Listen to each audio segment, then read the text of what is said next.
விசுவாசத்தோடு இருங்கள் என்று சொன்னார். Have faith in God. கடவுள் மீது விசுவாசம் வையுங்கள். Have faith in God means have faith in His word.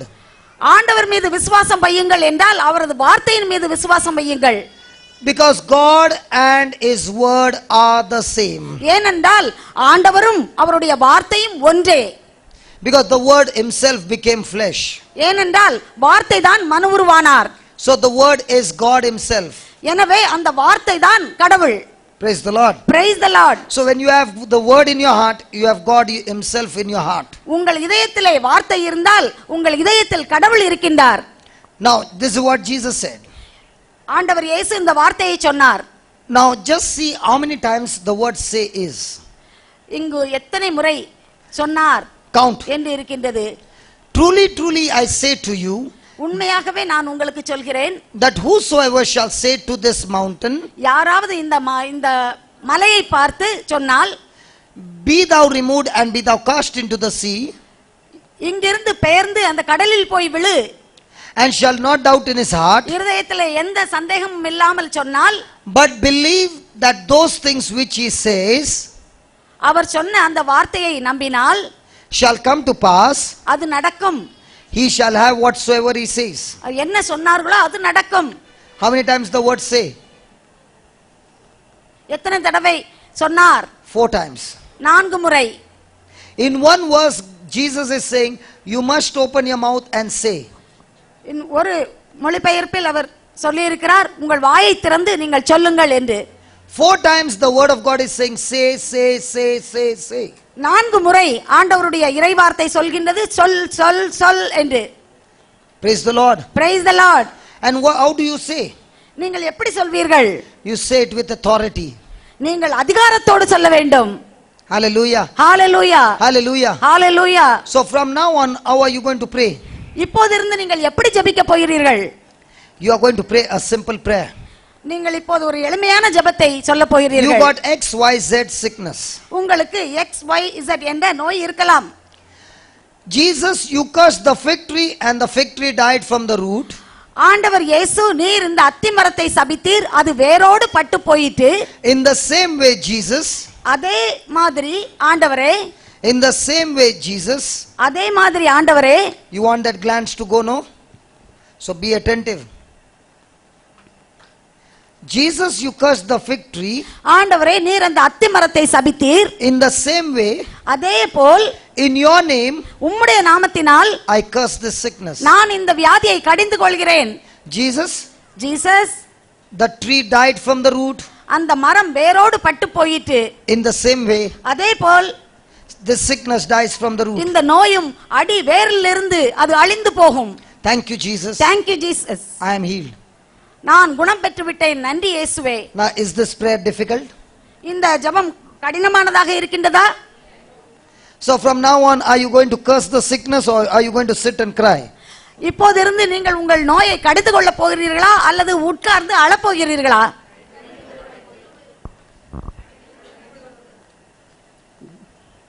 Crying days are over. அழுகின்ற நாட்கள் எல்லாம் முடிந்து விட்டனவா? So from now on, are you going to curse that sickness? இப்போதிருந்து அந்த நோயை நீங்கள் கடிந்து கொள்ள போகிறீர்களா? One day I was teaching this teaching. ஒரு நாள் நான் இந்த பகுதியை நான் I got a call from a lady at night. ஒரு நாள் இரவு ஒரு பெண்மணிக்கு சொல்லிக் கொண்டிருந்தேன். The lady was screaming on the phone. அந்த பெண்மணி தொலைபேசியில் கத்திக் கொண்டிருந்தார்கள். I said, why are you screaming? நான் கேட்டேன், ஏன் இவ்வாறு சத்தம் போட்டுக் கொண்டிருக்கிறீர்கள் என்று. She told me, what did you teach my husband? நீங்கள் என்ன சொல்லிக் கொடுத்தீர்கள் எனது கணவருக்கு என்று அவர்கள் சத்தம் போட்டார்கள். I said, I don't know who is your husband. நான் சொன்னேன், உங்கள் கணவர் யார் என்று எனக்கு தெரியாதே என்று. The lady said, my husband came from a prayer meeting where you were teaching you must curse. என்னுடைய கணவர் நீங்கள் செய்தி கொடுத்திருந்த ஒரு ஜெபத்தில் கூட்டத்தில் இருந்துதான் அவர் வந்தார். நீங்கள் கற்றுக் கொடுத்தீர்கள், நீங்கள் கடிந்து கொள்ளுங்கள் என்று. From the time he has come home, he is cursing my mummy, my daddy and everybody. And he is saying they are all dead in Jesus' name. அவர் இந்த ஜெபத்தை முடித்து வந்ததிலிருந்து எங்கள் வீட்டிலே என்னுடைய அம்மா அப்பா எல்லோரையும் அவர் எப்போதும் சபித்துக் கொண்டே இருக்கின்றார். And they are all dead in Jesus' name. அவர்கள் எல்லோரும் ஆண்டவர் இயேசுவின் பெயரால் சாக வேண்டும் என்று சொல்லி அவர் சபித்துக் கொண்டிருக்கின்றார். She was angry and she told me, "Did you teach my husband all this teaching?" அவள் கேட்டால், நீங்கள் தான் இவ்வாறு என்னுடைய கணவருக்கு கற்றுக் கொடுத்தீர்களா என்று. I told, "Give your husband the phone." அப்போது நான் சொன்னேன், இந்த போனை உங்களுடைய கணவர் கையிலே கொடுங்கள் என்று. So I asked the husband, "Did you say this prayer?"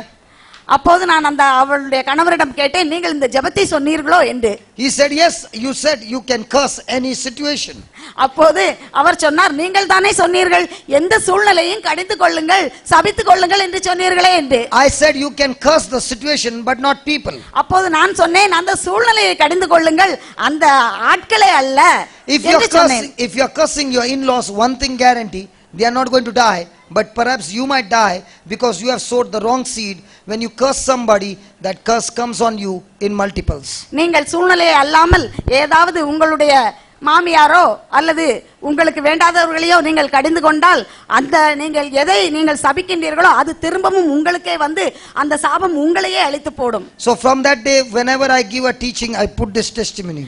எப்போதெல்லாம் அதன் பிறகு நான் கற்றுக் கொடுப்பேனோ அப்போதெல்லாம் இதை நான் சொல்லிக் கொடுப்பேன்.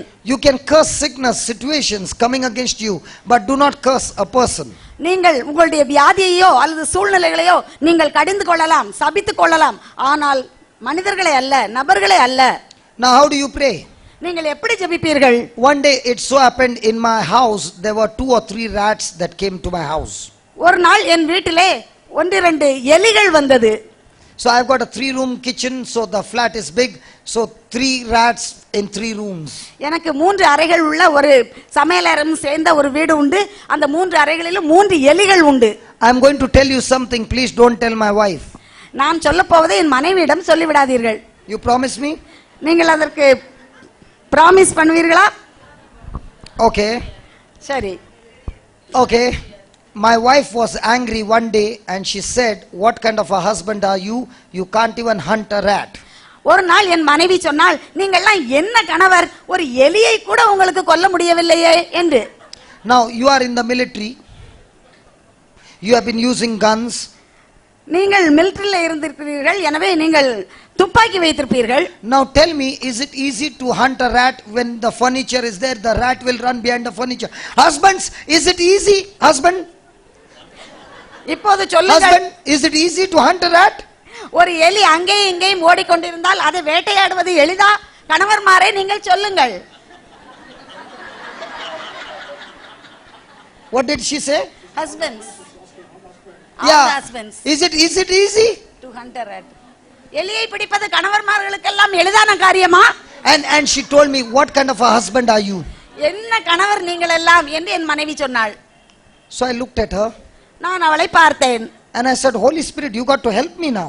அப்போது ஆண்டவருடைய பரிசுத்த ஆவியே நீர் எனக்கு உதவ வேண்டும் என்று சொன்னேன். So the Holy Spirit said, "Take your wife's hand." அப்போது ஆண்டவருடைய ஆவியானவர் சொன்னார், உன்னுடைய மனைவியுடைய கரத்தை பற்றிக்கொள். So I took my wife's hand. அதனால் என் மனைவியுடைய கரத்தை நான் பற்றிக்கொண்டேன். And I said, "Lord, you said in Mark 11:22. Mark எழுதிய சுவிசேஷம் 11வது அதிகாரம் 22வது வசனத்திலே நீர் சொல்லி You இருக்கிறீர். said, have faith in God."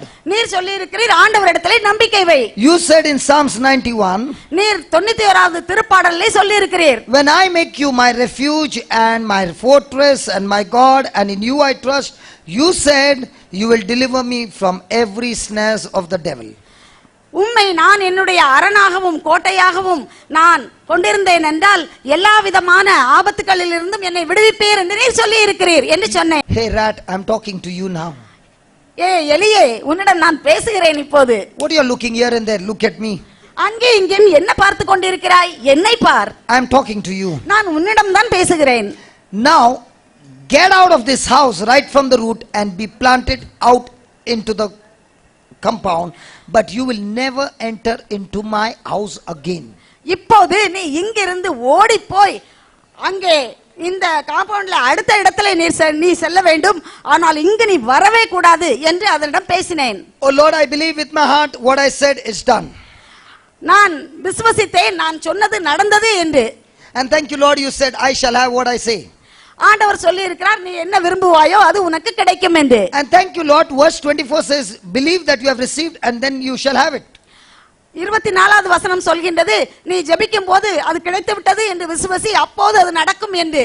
So I smiled அதனால் நான் மகிழ்ச்சியோடு and I told my wife, do you know all the rats are gone out of the house? நான் என் மனைவியிடம் சொன்னேன், எல்லா எலியும் வீட்டை விட்டு போய்விட்டது தெரியுமா உனக்கு Thank என்று. you Jesus. Thank you Jesus. My wife looked at me என்னுடைய மனைவி என்னை பார்த்தாள். and she said, சொன்னாள், when you were saying that prayer, நீங்கள் அந்த ஜெபத்தை சொல்லும்போது I am not telling you lies. நான் பொய் சொல்லவில்லை. I saw with my eyes, என்னுடைய கண்ணால் நான் பார்த்தேன். one rat who was outside came inside the house. ஒரு எலி வெளியே இருந்து உள்ளே ஓடி வந்தது. And it actually happened. அது உண்மையிலே நடந்தது. And I told the Holy Spirit, நான் பரிசுத்த ஆவியானவரிடம் சொன்னேன். I said, she's saying the rat from outside came inside. எலி வெளியே இருந்து உள்ளே அல்லவா வந்தது என்று சொல்கிறாளே என்று சொன்னேன். So the Holy Spirit told me to tell my wife, ஆவியானவர் என்னிடம் மனைவியிடம் இவ்வாறு சொல்ல சொன்னார். do you know why that rat came inside? எதற்காக அந்த எலி உள்ளே வந்தது தெரியுமா? Because the one who came inside is a relative of these three. வெளியே இருந்து உள்ளே வந்த அந்த எலி உள்ளே இருக்கின்ற 3 எலிகளுக்கும் சொந்தக்காரர். And he said, listen, I heard the prayer, you don't mess inside, let's go out. And he came to take them out. எனவே நீ குழம்பி விடாதே, வெளியிலிருந்து வந்த இந்த எலியானது தன்னுடைய உறவினர்களை சேர்த்து அழைத்து கொண்டு போகத்தான் வந்திருக்கிறது, எனவே நீ குழம்பி விடாதே என்று சொன்னேன். After 2 days there were no rats. 2 நாட்களுக்கு பிறகு எலியே இல்லை. The husband, the wife and the 2 daughters lived happily thereafter. கணவரும் மனைவியும் 2 குழந்தைகளும் மிகவும் மகிழ்ச்சியோடு சந்தோஷமாக இருந்தார்கள். So can you get the rats out? எலிகளை விரட்ட முடியுமா உங்களால்? Might be one lady might be saying, thank you Jesus for teaching me this prayer, I can keep my husband out. இப்போது ஒருவர் சொல்லிக் கொண்டிருக்கின்றார், நல்ல வேளை நீங்கள் இந்த ஜெபத்தை எங்களுக்கு கற்றுக் கொடுத்தீர்கள், என்னுடைய கணவரை வெளியிலே துரத்த எளிதாக இருக்கும் என்று. Somebody might be saying, I can keep my boss out. சில பேர் நினைத்துக் கொண்டிருக்கிறார்கள், என்னுடைய முதலாளியை வெளியே அனுப்பிவிடலாம் என்று. This prayer will not work for people to put them out. இந்த ஜெபமானது மனிதர்களை வெளியே அனுப்புவதற்கு உதவாது. Praise the Lord. Praise the Lord. So from now on, are you going to be scared? இப்போதிருந்து நீங்கள் பயந்து கொண்டிருக்க போகிறீர்களா? Or are you going to curse it? நீங்கள் அதை சபிக்க போகிறீர்களா? Now every day when you get up, you tell that sickness, I curse you in Jesus' name. ஒவ்வொரு நாளும் நீங்கள் எழும்பும்போது, ஆண்டவர் இயேசுவின் பெயரால் இந்த வியாதியை நான் கடிந்து கொள்கிறேன், சபிக்கிறேன் என்று சொல்லுங்கள். What will you say? நீங்கள் என்ன சொல்வீர்கள்? And the next line should be, thank you Lord, I receive my healing. அடுத்த வரி நீங்கள் சொல்ல வேண்டியது, நன்றி இயேசுவே, நான் சுகத்தை பெற்றுக்கொண்டேன் என்று. So do you need somebody else to come and pray over you now? இப்போது உங்களுக்கு வேறு யாராவது வந்து உங்கள் தலைமையில் கை வைத்து ஜெபிக்க வேண்டுமா? So now nobody will come and meet me now. அதனால் யாரும் என்னை பார்க்க இங்கு வரமாட்டீர்கள் என்று நினைக்கின்றேன். Just as you can curse that sickness, just give me the book. அந்த நோயை நீங்கள் கடிந்து கொள்வது போல. Hallelujah. Hallelujah. Open to page number 13. 13வது பக்கத்தை எடுத்துக்கொள்ளுங்கள். And in English book page number 5. ஆங்கில புத்தகத்திலே 5வது பக்கம், தமிழ் புத்தகத்திலே 13வது பக்கம். Please read that. I am the body of Christ concerning worry and fear. பயமும் கவலையும் அதற்கு அடியில் பாருங்க. நான் கிறிஸ்துவின் உடல். Say. நான் கிறிஸ்துவின் உடல். Say that again. நான் கிறிஸ்துவின் உடல். Say that again. நான் கிறிஸ்துவின் உடல். Say that again. நான் கிறிஸ்துவின் உடல். Say that again. நான் கிறிஸ்துவின் உடல். Then எனவே என் மீது அலகைக்கு எந்த ஆற்றலும் இல்லை. again. எனவே என் மீது அலகைக்கு எந்த ஆற்றலும் இல்லை. Now say the whole line. நான் கிறிஸ்துவின் உடல். எனவே என் மீது அலகைக்கு எந்த ஆற்றலும் இல்லை. Now, as you are saying this one line, you say it about 100 times. I tell you, sickness, disease, sin, addiction, bondage, curse, everything is gone. இந்த ஒரு வரியையும் நீங்கள் 100 முறை நீங்கள் சொல்லிக்கொண்டே இருந்தால் உங்களுக்கு இருக்கின்ற வியாதி, குடிப்பழக்கம், இன்னும் என்ன பிரச்சனைகள் இருந்தாலும் அதற்கு உங்களுக்கு விடுதலை கிடைக்கும். So say it 100 times, say it 1,000 times, only one line. Go on saying, I'm the body of Christ. Satan, you have no power, no place in me. Sickness, you have no power, no place in me. Now when you keep on saying these words, this is God's word, it will destroy the work of the devil. இதே வார்த்தையை நீங்கள் திரும்ப திரும்ப திரும்ப 100 முறை அல்ல 1000 முறை நீங்கள் சொன்னால் உங்கள் உடல் நான் கிறிஸ்துவின் உடல் என்று சொல்லும்போது இது இறை வார்த்தை, அந்த நோய்க்கு இங்கு இடமில்லை. எனவே நீங்கள் நிச்சயமாக பூரணமாக நீங்கள் சுகம் பெறுவீர்கள். இதை தொடர்ந்து நீங்கள் சொல்லிக்கொண்டே இருக்க வேண்டும். Listen, there might be somebody in your family who is not coming to the Lord. உங்கள் குடும்பத்தில் யாராவது ஜெபத்திற்கோ அல்லது ஆண்டவரிடம் ஜெபிப்பதற்கோ கிறிஸ்தவ வாழ்விலே பின்தங்கி இருக்கலாம். And you want your loved one's life to be changed. உங்களுடைய நீங்கள் அன்பு செய்கிறவர்களுடைய வாழ்க்கை மாற வேண்டும் என்று நீங்கள் ஜெபித்துக் கொண்டிருக்கலாம். The explanation is given before, and just give me the page of the prayer. 126. 126. Now wherever you see the fill in the blank, put your loved one's name. எங்கே ஒரு இடைவெளி இருக்கின்றதோ அங்கே நீங்கள் யாருக்காக ஜெபிக்கின்றீர்களோ அவர்களுடைய பெயரை நீங்கள் அதில் பூர்த்தி செய்து கொள்ளுங்கள். Praise the Lord. Praise the Lord. Put as many people's name you want. எத்தனை பேரோட பெயர்களை வேண்டுமென்னாலும் நீங்கள் அதிலே சேர்த்துக் கொள்ளலாம். Each one of you must have at least 25 names written in a paper. ஒவ்வொருவரும் ஒரு 25 நபர்களுடைய நீங்கள் ஜெபிக்கின்ற நபர்களுடைய பெயர்களை எழுதி அதில் சேர்த்துக் கொள்ள வேண்டும். And when you say that prayer, take all the 25 names. இந்த ஜெபத்தை சொல்லும்போது அந்த 25 பெயர்களையும் நீங்கள் சொல்ல வேண்டும்.